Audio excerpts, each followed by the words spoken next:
बलूचिस्तान में दहशतगर्दों की फायरिंग से शहीद 2 भाइयों का ताल्लुक लोधरा से था। मकतूलीन दीगर अहले खाना के हमरा वालिद के जनाजे में शिरकत के लिए आबाई इलाके आ रहे थे। एक ही घर से 3 जनाजे उठने पर क़यामत सोगरा के मनाजिर देखने में आए। मकतूलीन के भाई ने फील्ड मार्शल से दहशतगर्दों को कड़ी से कड़ी सजा देने का मुतालबा किया है। आज मेरे वालिद की डेथ हुई है।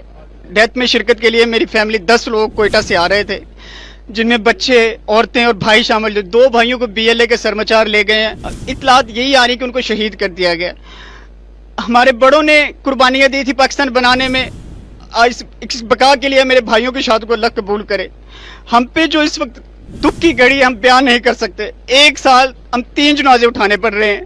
हम पे क़यामत सुगरा है। मेरी फील्ड मार्शल सैयद आसिम मुनीर और सिक्योरिटी दारों से यही इल्तिजा है, खुदारा इन सरमचारों को नकेल डालें, किसी और माँ की गोद ना उजाड़े। हम 30 साल से कोयटा में अपनी मजदूरी कर रहे हैं। हमारा किसी किस्म किसी ताल्लुक नहीं है किसी सियासी जमात से। हम शरीफ और मजदूर लोग हैं जो अपनी मजदूरी की घर से हमारा रिज़्क वहाँ पे ले गया।